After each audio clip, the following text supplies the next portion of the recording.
Okay, this is my new bike. Yes, another bike, but this one's a bit different. And it looks alright from this angle, but as you walk around, it gets a little bit worse. Handlebars, tank, a few other bits. This is a late 2013 Yamaha Bolt, which was sold as a 2014 model.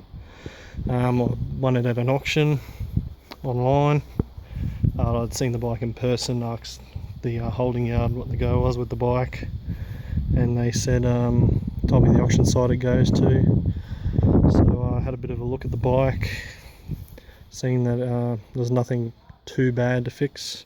Bid on it and won it. There's a bit of a bidding war going on, but I eventually won it. A tiny bit more than what I wanted to pay, but it wasn't a hell of a lot.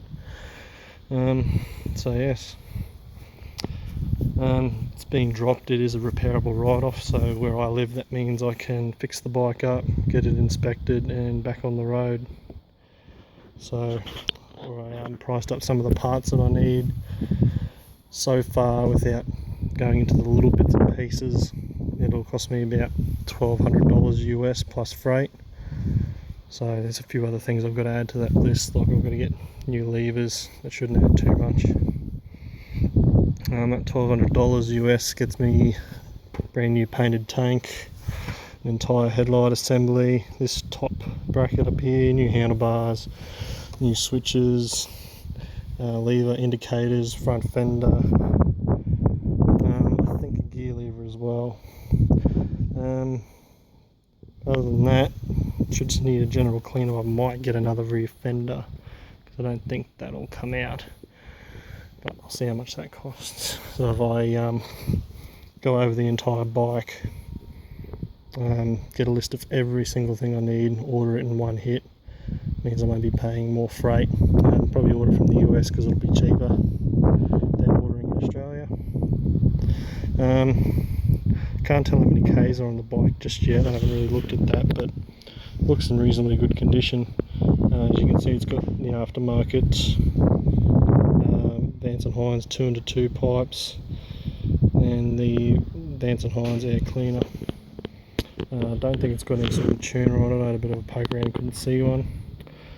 That's about all the bike's got. It's dead stock otherwise, apart from the crash damage. It is the R-Spec, so it's got the different rear shocks, and I think the seat's different as well. Why did I buy this bike? I've always liked the Bolt for some reason. I'm not really a cruiser person, but I just like the look of the bike.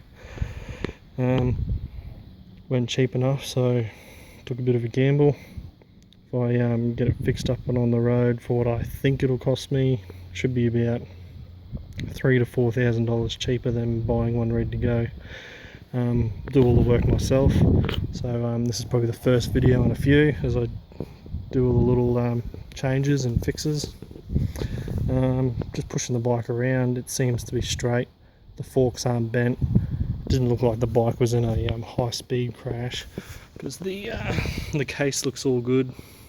There's nothing major. The only really expensive bit that was damaged is the tank, and tank is about $400 US, so not as bad as I thought, and the tank's already pre-painted. And the other sort of expensive thing is that the entire headlight assembly is about $200.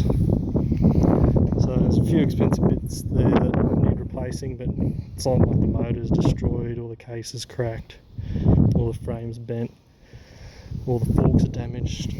They seem nice and straight, push up and down on them, no leaks or anything, all good. And I'm glad that this side of the bike is unscathed, because it would be expensive with the exhaust and air cleaner and intake.